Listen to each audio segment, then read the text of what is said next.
بسم اللہ الرحمن الرحیم۔ السلام علیکم۔ مجھ میں باپ بننے کی صلاحیت نہ تھی، مگر میں نے سارا الزام اپنی بیوی پر ڈال دیا۔ اماں نے اسے گھر سے دھکے دے کر نکال دیا اور اپنی بھانجی سے میری دوسری شادی کروا دی۔ میرے ہاں 3 اولاد پیدا ہو گئی۔ مجھے کسی پل چین نہ تھا، بیوی پر شک کرنے لگا۔ ایک دن بازار میں پہلی بیوی ملی تو بولی، سچ جانا چاہتے ہو تو آج رات میرے گھر آنا۔ میں سب سے چھپ کر بیوی کے گھر گیا تو میرے ہوش اڑ گئے۔ میں بے تابی سے ہسپتال کے کوریڈور میں ٹہل رہا تھا۔ میرے اندر ایسی آگ جل رہی تھی جس کا علاج کسی کے پاس نہ تھا۔ آس پاس جتنے افراد موجود تھے وہ سبھی مجھے عجیب نگاہوں سے دیکھ رہے تھے، مگر میں کسی کو کیا بتاتا۔ میری بیوی اندر ہسپتال میں تھی اور وہ تیسری بار حاملہ تھی، اور آج اچانک اس کی طبیعت خراب ہونے پر میں اسے ہسپتال لے کر آیا تھا، مگر میرے چہرے پر ایسی مردانی طاری تھی کہ جیسے میری دنیا اجڑنے والی ہو۔ تھوڑی دیر بعد نرس باہر نکلی اور اس کے چہرے پر خوشی تھی، اور اس نے مجھے ننھے سے کمبل میں لپٹا ہوا ایک وجود لا کر تھما دیا۔ مبارک ہو، آپ کا بیٹا ہوا ہے اور آپ کی بیوی بالکل خیریت سے ہے۔ نرس کی بات سنتے ہی میرا چہرہ ایسے ہو گیا جیسے میرا سارا لہو نچڑ گیا ہو۔ میں نے ایک ساکت نگاہ اپنی گود میں موجود اس بچے پر ڈالی۔ نرس مجھے عجیب سی نگاہوں سے دیکھ رہی تھی۔ شاید میرے تاثرات دیکھ کر وہ بھی ٹھٹک گئی۔ اور کیا بات ہے، کیا آپ کو خوشی نہیں ہوئی؟ ہسپتال میں تو جن کے ہاں بیٹا پیدا ہو وہ تو مٹھائیاں بانٹتے نہیں تھکتے، مگر آپ کے چہرے کو دیکھ کر ایسا لگ رہا ہے کہ جیسے آپ کو کوئی خوشی ہی نہیں۔ اور نرس منہ بنا کر وہاں سے چلے گئی تھے۔ جو کچھ میرے اندر تھا اگر میں اس نرس کو بتا دیتا تو شاید وہ بھی صدمے سے پاگل ہو جاتے۔ بچے کو دیکھ دیکھ کر میری آنکھوں میں آنسو آ رہے تھے۔ میری ساس دائیں جانب کھڑی تھی اور انہوں نے بھی جلدی سے بچہ میری گود سے لے لیا۔ تمہاری طبیعت ٹھیک نہیں ہے سرمد، تم ایسا کرو گھر چلے جاؤ۔ اور شاید ان کو میرے چہرے سے کچھ اندازہ ہو گیا تھا۔ میں نے شکر ادا کیا اور بیوی کو ایک نظر بھی دیکھے بغیر واپس اپنے گھر آ گیا، اور اس کا چہرہ دیکھنے کی ہمت تو میرے اندر تھی نہیں۔ پورے گھر پہ سناٹا تھا۔ میرے پہلے والے دونوں بچے میری بیوی نے اپنے میکے بھجوا دیے تھے، اس لیے مجھے ان کی کوئی ٹینشن نہیں تھی۔ جو کچھ آج ہوا تھا اور اس کے بعد میں اندر سے بری طرح سے ٹوٹ پھوٹ گیا تھا۔ وہی زمین پر بیٹھ کر میں پھوٹ پھوٹ کر رونے لگا، اور میرا دھیان آج سے 7 سال پہلے کے واقعات کی جانب بھٹک گیا جنہوں نے مجھے آج اس نہج پر پہنچا دیا تھا۔ ان دنوں میں نیا نیا کالج سے فارغ ہوا تھا۔ جوانی تھی اور کچھ باپ کے پیسے کا اثر کہ میں خود کو ہواؤں میں اڑتا ہوا محسوس کرتا۔ دوستوں نے مری جانے کا پروگرام بنایا تو مجھ سے رہا نہ گیا۔ میں نے بھی اماں سے ذکر کر دیا، پاگل ہے کیا، اگلے ہفتے تیری شادی ہے اور تم مری جا رہا ہے۔ اب اپنی بیوی کو لے کر ہی گھومنے پھرنے جانا، بھلا دوستوں کے ساتھ شادی سے 1 ہفتہ پہلے کون جاتا ہے؟ اماں نے مجھے ڈانٹا، لیکن میں نے منہ بنا دیا۔ مجھے اپنے زور زبردستی کی شادی میں کوئی دلچسپی نہیں تھی، اور ویسے بھی میں اپنی زندگی خود انجوائے کرنا چاہتا تھا، اور اماں کے منع کرنے کے باوجود میں اپنے دوستوں کے ساتھ مری چلا گیا۔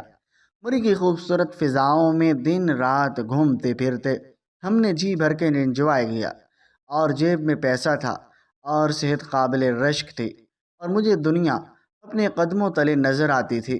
مری آئے ہوئے ہمیں تیسرا روز تھا جب میرے دوست میرے کمرے میں آئے۔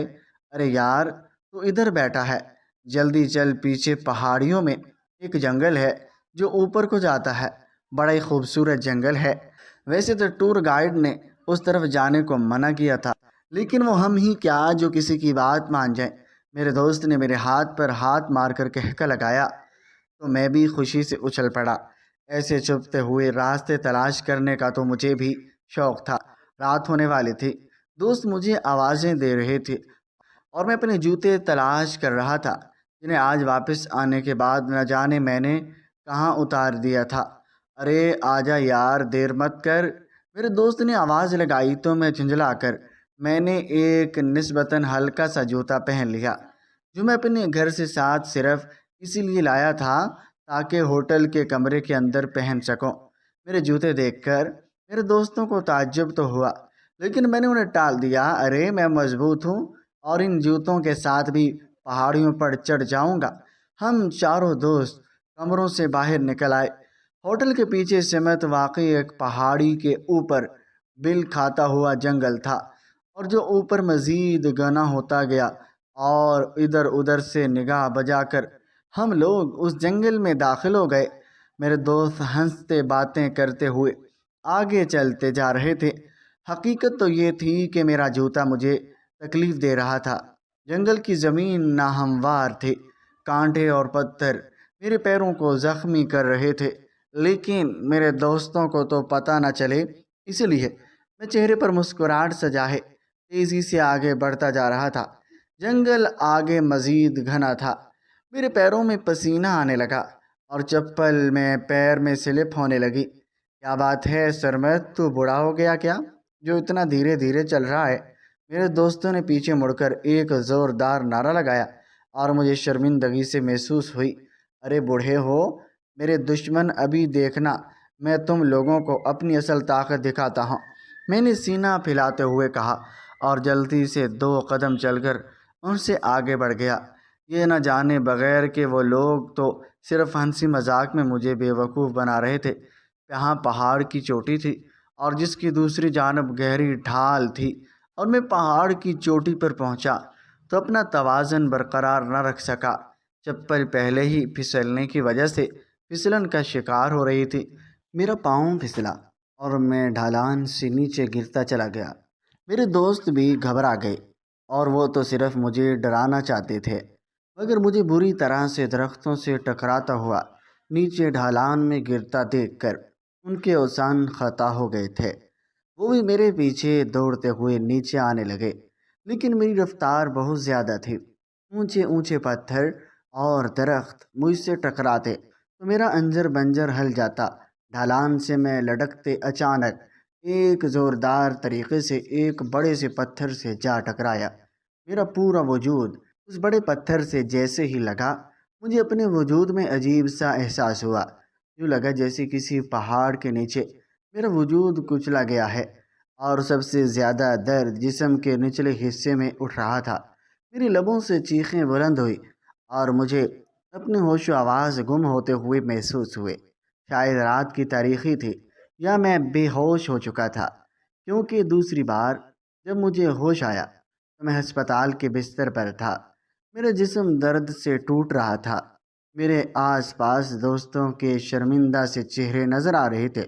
میری دونوں ٹانگیں پر پلستر چڑھا ہوا تھا، مگر ایک اور بھی ناقابل بیان تکلیف دی تھی جو میری برداشت سے بھی باہر تھی۔ ڈاکٹر آیا تو اس کا چہرہ سفید پڑا ہوا تھا۔ میرے گھر والوں کو اطلاع دی جا چکی تھی، مگر میں بے چین تھا۔ ڈاکٹر صاحب مجھے شدید تکلیف ہو رہی ہے، مجھے کوئی انجیکشن لگا دیں۔ میں نے ڈاکٹر کی منت کی تو اس نے میرے کندھے پر ہاتھ رکھ دیا۔ تکلیف تو ہوگی، پورا جسم شدید ٹوٹ پھوٹ کا شکار ہوا ہے، کئی نسیں کچلی گئی ہیں، 1 ہفتے تک تم صحیح ہو جاؤ گے۔ میرے ذہن میں دھماکہ سا ہوا، 1 ہفتے بعد تو میری شادی تھی، لیکن اسی پل میری نگاہ میرے والدین پر پڑی جو پریشان صورت لیے ہسپتال کے اندر داخل ہو رہے تھے۔ میری ماں نے مجھے چومنا شروع کر دیا اور ان میں سے کسی نے مجھے کچھ نہ کہا۔ شاید انہیں اندازہ ہو گیا تھا کہ میرا پہلے ہی بہت نقصان ہو گیا۔ میرے والدین نے میری شادی آگے کر دی، اور میرے سسرال والے نیک اور شریف لوگ تھے۔ انہوں نے بھی میرے خراب طبیعت دیکھ کر اصرار نہ کیا، بلکہ وہ بھی پریشان ہو گئے تھے۔ چند مہینے گزرے تو میں بامشکل اپنی ٹانگوں پر کھڑا ہونا سیکھا۔ سہارا لے کر میں نے چلنا شروع کیا تو میں دوبارہ سے زندگی کی طرف لوٹنے لگا۔ یہ ایک بدترین حادثہ تھا جس نے میری زندگی ویران کر دی تھی، لیکن آخر کار میری ٹانگیں بالکل ٹھیک ہو گئی اور میں چلنے پھرنے کے لائق ہو گیا۔ گھر میں دوبارہ سے میری شادی کے ہنگامے جاگ اٹھے۔ میری زمین پر قدم رکھنے کے ٹھیک 1 ماہ بعد امی میری دلہن کو بیاہ کر لے آئی۔ شادی کے روز میں بھی بہت خوش تھا، کیونکہ میری بیوی خاندان کی سب سے حسین لڑکی تھی۔ اتنی خوبصورت لڑکی میں نے پہلے کبھی نہیں دیکھی تھی، اور وہ سکڑ اور سلیقہ شعار بھی بہت تھی، اور اس نے آتے ہی جس طرح گھر سنبھالا، میں تو حیران ہی رہ گیا۔ میری لا ابالی فطرت تو حادثے کے بعد ہی بدل چکی تھی۔ میں اب دیہان سے ابا کے کاروبار کو سنبھال رہا تھا۔ گھر میں خوشیوں نے ڈیرا ڈال لیے تھے، اور میں گھر آتا تو میری بیوی مجھے کھانے اور چائے کا پوچھتی اور میری اتنی خدمت کرتی کہ میں سرشار ہو جاتا۔ زندگی میں کوئی کمی نہیں تھی، یہ میرا خیال تھا، کیونکہ اچانک ایک رات کھانے کے ٹیبل پر میں نے امی سے پوچھ لیا، کیا بات ہے امی، آج آپ بہت چپ چپ نظر آ رہی ہیں؟ میرے پوچھنے کی دیر تھی کہ امی نے ایک گہرا سانس لیا۔ تمہارا ساتھ آصفہ کے لڑکے کی شادی ہوئی تھی، آج اس کے ہاں بیٹا پیدا ہوا ہے، اور کچھ اندازہ بھی ہے تم دونوں کی شادی کو 1 سال گزر چکا ہے، لیکن تم دونوں نے ابھی تک ہمیں کوئی خوشخبری نہیں سنائی۔ ٹھیک ہے، اپنی زندگی کو انجوائے کرنا چاہیے اور گھومنا پھرنا چاہیے، لیکن یہ سب کچھ بچے کے بعد بھی تو ہو سکتا ہے، اسی لیے اب تم دونوں اپنی فیملی بڑھانے پر توجہ دو۔ امی کی بات پر میں نے حیرت سے اپنی بیوی کو دیکھا، اس کا رنگ شرم کے مارے سرخ پڑ رہا تھا۔ ہماری شادی کو 1 سال کا عرصہ گزر گیا تھا اور مجھے پتہ ہی نہ چلا کہ، لیکن میری ماں غلط سمجھ رہی تھی۔ ہم دونوں نے اولاد پیدا نہ کرنے کے لیے کچھ نہیں سوچا تھا، یہ تو شاید اللہ کی مرضی تھی۔ ابھی تک ہمارے ہاں اولاد نہیں ہوئی تھے، اور اماں کی بات سن کر میرا ماتھا ٹھنکا۔ واقعی 1 سال اچھا خاصا عرصہ ہوتا ہے۔ اب تو مجھے بھی انتظار رہنے لگا، اور میں ہر مہینے اپنی بیوی سے پوچھ کیا کہ امید لگی، لیکن وہ مایوسی سے نفی میں سر ہلا دیتی تو میرا دل بھی بجھ کر رہ جاتا۔ اور اس دن میں آفس گیا تو میرا دوست طلحہ سب کے لیے مٹھائی لے کر آیا تھا، اور میں بھی خوشی خوشی مٹھائی کھانے لگا۔ اور جب میں نے اس سے پوچھا کہ مٹھائی کس چیز کی ہے تو وہ خوشی سے بولا، ارے یار، تیرا دوست باپ بن گیا، بیٹا ہوا ہے میرے گھر، یقین نہیں آتا، اللہ نے اتنی بڑی خوشی مجھے دے دی۔ اور وہ خوشی سے کہہ رہا تھا جبکہ مٹھائی کا ٹوکرا میرے ہاتھ میں ہی رکھ گیا۔ اور اس کی شادی تو مجھ سے بھی 6 مہینے بعد ہوئی تھی، لیکن آج وہ بھی باپ بننے کی نوید سنا رہا تھا۔ میں اس دن مجھے دل کے ساتھ گھر واپس آیا، اور اس رات میں نے پہلی دفعہ اپنی بیوی سے ڈاکٹر کے پاس چلنے کی بات کی۔ میری بات سن کر وہ کچھ دیر تک تو میری جانب دیکھتی رہی، اور پھر اچانک پھوٹ پھوٹ کر رونے لگی۔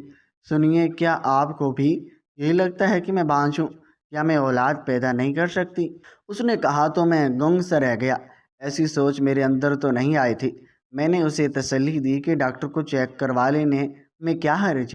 وہ کچھ دیر تو سوچتی تھی، اور پھر بولی، میرے ایک رشتہ دار کی بہن ڈاکٹر ہے، بڑی قابل ہے، نمبر لے لیتی ہوں، ہم کل اس کے پاس چلے جائیں گے۔ اور اس کی بات پر میں نے سر ہلا دیا۔ اگلے دن میں اور وہ ڈاکٹر کے پاس چلے گئے۔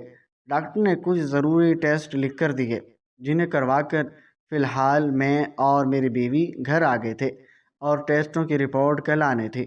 وہ چہرے سے بڑی خوش نظر آ رہی تھی۔ ہم گھر آئے تو اماں کا موڈ سب خراب تھا۔ آج کل ویسے بھی ان کا مزاج تھوڑا تھوڑا اکھڑا اکھڑا ہی رہتا تھا، اور انہوں نے میری بیوی کو صاف نظر انداز کر دیا اور مجھے پیار سے اپنے پاس بٹھا لیا۔ آج وہ رقیہ آئی تھی، اور وہ بھی پوچھ رہی تھی کہ ابھی تک بہو کے گھر خوشخبری کیوں نہیں آئی، اور میں تو لوگوں کو جواب دے دے کر تھک چکی ہوں۔ مجھے معاف کر دے بیٹا، نہ جانے میں کس لڑکی کو بیاہ کر لے آئی ہوں۔ اگر اس کے اندر کوئی کمی ہے تو تیری زندگی برباد کرنے کی ذمہ دار تو میں ہوں۔ امی کی آنکھوں میں آنسو جگمگانے لگے، اور میں خود پریشان ہو اٹھا تھا، اور ان کی بات نے تو مجھے بھی اندر تک دہلا کر رکھ دیا۔ لیکن مجھے اپنی بیوی پر ترس آیا، بھلا وہ بیچاری مجرم نہ ہوتے ہوئے بھی مجرم قرار دے جا رہی تھی۔ کچھ ہی دنوں بعد ٹیسٹ کی رپورٹس آ گئی۔ میری بیوی کے چہرے پر اس دن بڑی خوشی تھی۔ ٹیسٹ کی رپورٹس لے کر وہ جلدی سے میرے پاس آئی، اور یہ دیکھیں، ساری رپورٹس میں لکھا ہے کہ میرے اندر کوئی خرابی نہیں ہے، اللہ نے چاہا تو ہم جلد والدین بن جائیں گے۔ اس کی آواز میں خوشی تھی۔ رپورٹس پکڑ کر میرے بھی دل کو ایک اطمینان سا ہوتا چلا گیا۔ میں نے ایک دفعہ پھر بے تابی سے دن کاٹنے شروع کر دیے۔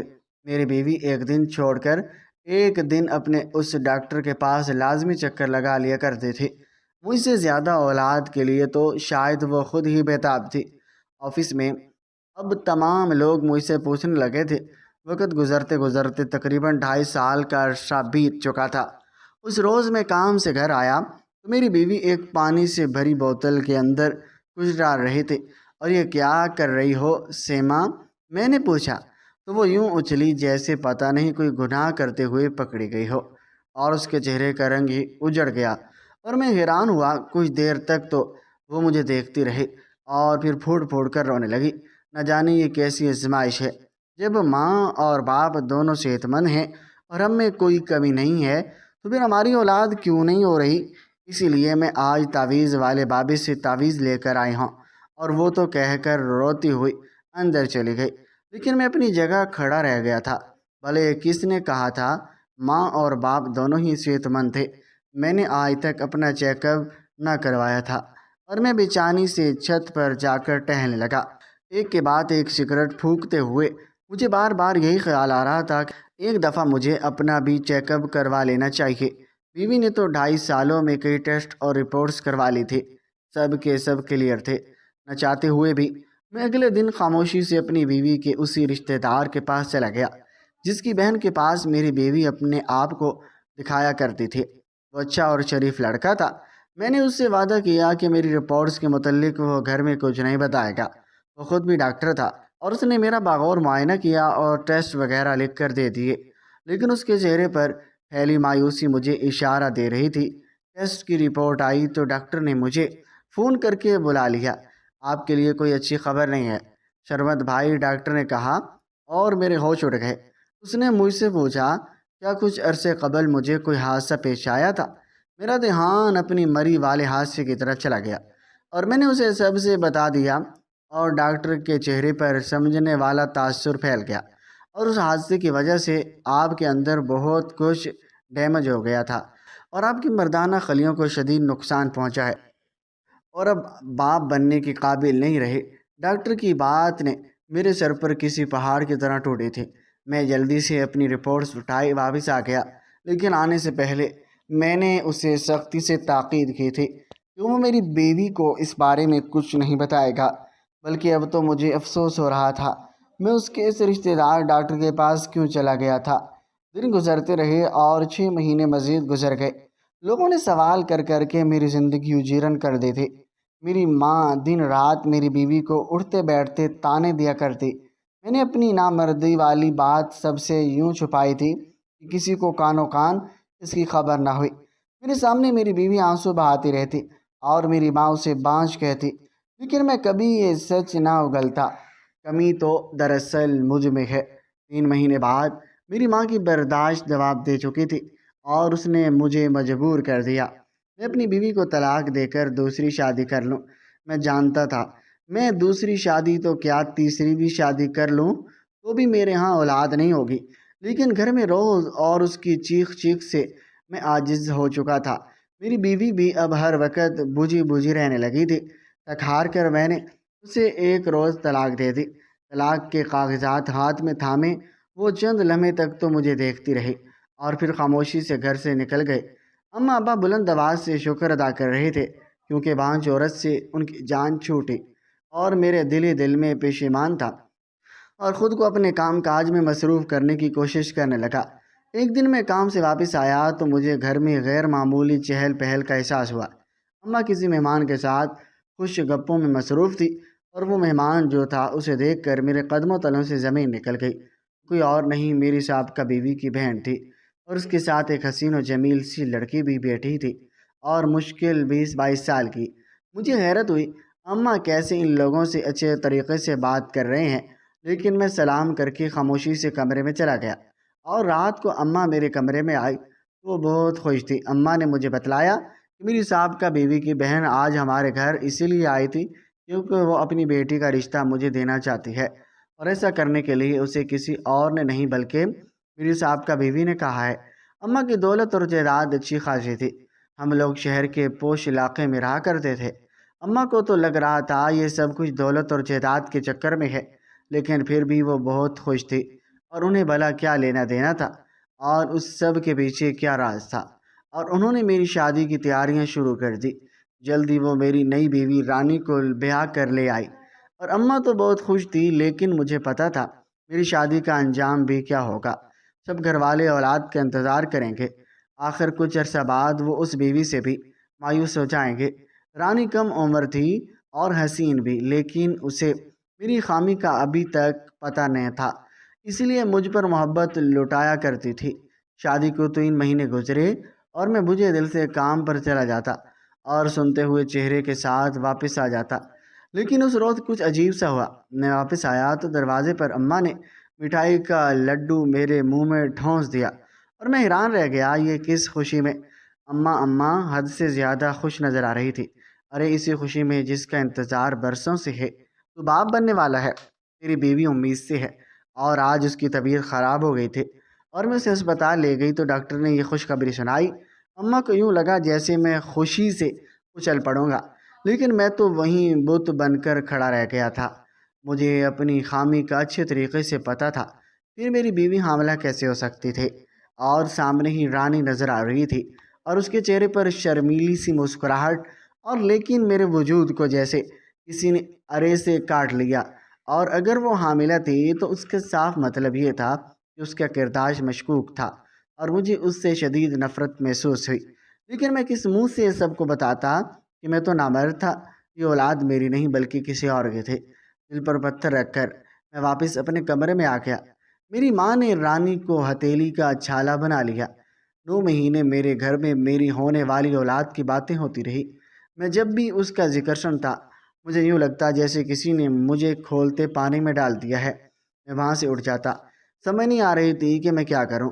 رانی سے بات چیت نہ ہونے کے برابر رہ گئی تھی۔ مجھے اس پر شدید طیش آتا تھا، لیکن میں اپنے منہ سے اپنی خامی کو کیسے بیان کرتا؟ آخر 9 مہینے گزرے اور رانی نے ایک چاند سے بیٹے کو جنم دیا، اور اسے ہاتھ میں لے کر میں سوچتا رہا کہ کسی اور کی اولاد کو مجھے اپنا نام دے کر پالنا پڑے گا۔ اور سب گھر والے بہت خوش تھے، نہ چاہتے ہوئے بھی میں خاموش ہو گیا۔ لیکن صرف 4 مہینے گزرے تھے کہ رانی ایک دفعہ پھر حاملہ ہو گئی، اور اس دفعہ تو میرا جی چاہا کہ میں تھپڑوں سے اس کا منہ سرخ کر دوں اور اسے طلاق دے کر گھر سے باہر نکال دوں۔ میں اس سے ٹھیک سے بات بھی نہ کرتا اور بچے کو بھی ٹھیک سے پیار نہ کرتا۔ سب گھر والے حیران تھے کہ آخر مجھے کیا ہو گیا ہے۔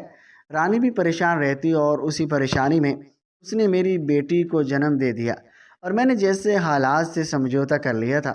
مجھے اندازہ ہو گیا تھا کہ رانی مجھے دھوکہ دے کر کسی اور مرد کے ساتھ تعلقات میں ہے، لیکن میں اگر اس کا راز کھولتا تو مجھے خود بھی شرمندہ ہونا پڑتا، اسی لیے میں نے اپنے لب سی لیے تھے۔ وہ تیسری بار حاملہ ہوئی تو مجھے خود سے شرم آنے لگی۔ وہ 9 مہینوں میں نے کس طرح گزارے یہ بس میرا دل ہی جانتا تھا۔ آج 9 مہینے کے بعد میری بیوی نے ایک دفعہ پھر بیٹے کو جنم دیا تھا، اور اپنے کمرے میں بیٹھتے ہوئے میں پھوٹ پھوٹ کر رو دیا۔ مجھے پتہ تھا کہ میری بیوی بد کردار ہے، لیکن میں پھر بھی کسی اور کے بچوں کو پالنے پر مجبور تھا۔ شاید میں اس رات اپنی زندگی ختم کر لیتا۔ اچانک میری جیب میں رکھا ہوا موبائل بجنے لگا۔ میں نے فون نکال کر نمبر دیکھا تو چونک گیا۔ وہ میری صاحب کا بیوی کا نمبر تھا۔ طلاق کے بعد آج اس نے پہلی دفعہ مجھے فون کیا تھا، اور کب کباتے ہاتھوں سے میں نے فون کان سے لگایا۔ وہ مجھے بچے کی مبارکباد دے رہی تھی، اور مجھے لگا جیسے وہ مجھ پر طنز کر رہی ہو، اور پھر میں چونکا۔ وہ مجھے اپنے گھر آنے کا کہہ رہی تھی۔ میں جانتی ہوں سرمد تم کیوں پریشان ہو، تمہاری پریشانی کا حل صرف میرے پاس ہے، وہ کہہ رہی تھی۔ میں کسی رپورٹ کی طرح اٹھ کر اپنی گاڑی میں بیٹھ چکا تھا۔ تھوڑی دیر کے بعد میں اس کے گھر میں موجود تھا۔ وہ اپنی ماں کے گھر میں ہی رہتی تھی، اور میں دستک دے کر اندر داخل ہوا۔ وہ سامنے کھڑی تھی اور اس کے چہرے پر مسکراہٹ۔ اسے دیکھ کر کہیں سے نہیں لگ رہا تھا کہ اسے میری دی جانے والی طلاق کا کوئی غم نہیں تھا۔ کیا بات ہے، تم تو اولاد کے لیے ترستے تھے، آج تمہارے 3 بچے ہو گئے، اور تب بھی تمہارے منہ پر 12 کیوں بج رہے ہیں؟ اور اس کی چھپتی ہوئی آواز آئی تو میں نے سر اپنا شرم سے جھکا لیا۔ میں جانتی ہوں سچ کیا ہے، اور اس نے کہا تو میں نے چونک کر سر اٹھایا، لیکن اگلے ہی پر کمرے کے دروازے کھلے۔ دروازے سے کوئی شخص اندر داخل ہوا، اور اسے دیکھ کر میں بے اختیار اپنی جگہ سے اٹھ کھڑا ہوا۔ وہ مسکراتے ہوئے میری طرف ہاتھ بڑھا رہا تھا، مگر میں نے تو ساکھ تھا، کیونکہ وہ شخص کوئی اور نہیں بلکہ وہی ڈاکٹر تھا جس نے مجھے یہ بتایا تھا کہ میں اولاد پیدا نہیں کر سکتا۔ میری بیوی کا رشتہ دار، لیکن وہ ان کے گھر میں کیا کر رہا تھا؟ میری بیوی اس سے بڑی بے تکلفی سے مل رہی تھی۔ یوں جیسے ان دونوں کے درمیان نہ جانے کیسا رشتہ ہو۔ یقیناً تم ہم دونوں کے ساتھ دیکھ کر حیران ہو رہے ہو، بہت سی باتیں ایسی ہیں جو تمہیں پتہ نہیں ہیں۔ میں شاید تمہیں یہ بات کبھی نہ بتاتی، لیکن اب مجھے تم پر ترس آتا ہے۔ میری بیوی کہہ رہی تھی کہ میں ساکت بیٹھا اور اس کی بات سن رہا تھا۔ میں تم سے شادی نہیں کرنا چاہتی تھی، بلکہ میں اپنے اس کزن سے محبت کرتی تھی، اور جو اس وقت تمہارے سامنے بیٹھا ہے۔ لیکن ماں باپ نے تمہارا اعلیٰ سٹیٹس اور دولت کو دیکھتے ہوئے میری تم سے شادی کروا دی۔ شادی کے پہلے روز ہی میں نے عہد کر لیا تھا کہ اولاد پیدا نہیں کروں گی اور جلدی تم سے طلاق لے لوں گی۔ مجھے تمہاری صورت دیکھ کر شدید غصہ آتا تھا، کیونکہ تم ہی تو وہ شخص تھے جس کی وجہ سے میری محبت مجھ سے دور ہو گئی اور تم لوگ اولاد کے لیے مچلنے لگے۔ تو میں جان بوجھ کر تمہیں اپنی اسی رشتہ دار ڈاکٹر کے پاس لے آئی۔ میری اور اپنے بھائی کی محبت سے واقف تھی، اس لیے اس نے وہی کیا جو میں نے اسے کہا۔ میں منع حامل ادویات استعمال کیا کرتے تھے، لیکن اس نے تمہیں نہیں بتایا۔ یہ کہا کہ اللہ کی طرف سے اولاد میں دیر ہے۔ مجھے پتہ تھا کہ جلد یا بدترین تم کسی مردانہ ڈاکٹر کے پاس ضرور جاؤ گے، اس لیے میں نے بہانے سے تمہیں اپنے کزن سے متعارف کروایا، اور جب تم اس سے ملے تو اس نے جان بوجھ کر کہا کہ تم باپ نہیں بن سکتے۔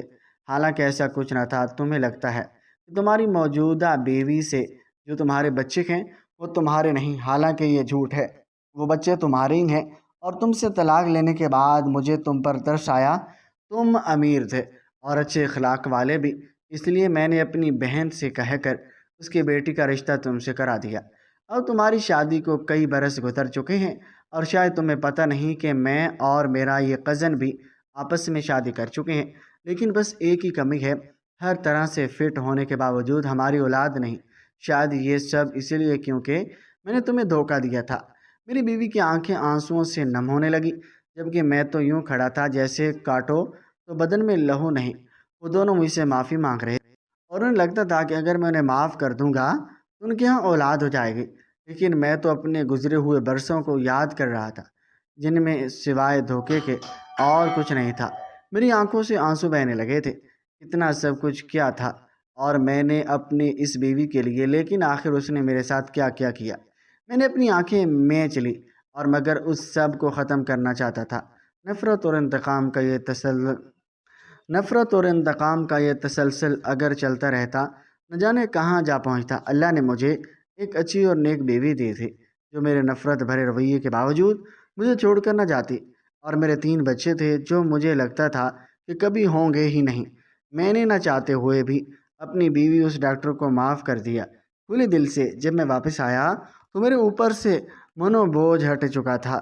میں سیدھا ہسپتال چلا آیا، جہاں میری بیوی مجھے دیکھ کر حیران رہ گئی تھی۔ اس نے اس کا ہاتھ تھام کر وعدہ کیا، اب میں تمہارا اپنے بچوں کا پہلے سے بڑھ کر خیال رکھوں گا، اور اس کے چہرے پر بھی مسکراہٹ کر گئی، اور مجھے بھی یوں لگا جیسے زندگی آج حسین ترین ہو گئی ہے۔ ہماری آج کی یہ کہانی آپ کو کیسی لگی؟ کمنٹ باکس میں اپنی قیمتی رائے کا اظہار ضرور کریں، اور مزید اس طرح کی سبق آموز کہانیاں سننے کے لیے ہمارے چینل کو ضرور سبسکرائب کریں۔ شکریہ، اللہ حافظ۔ اوکے، چلا میں تو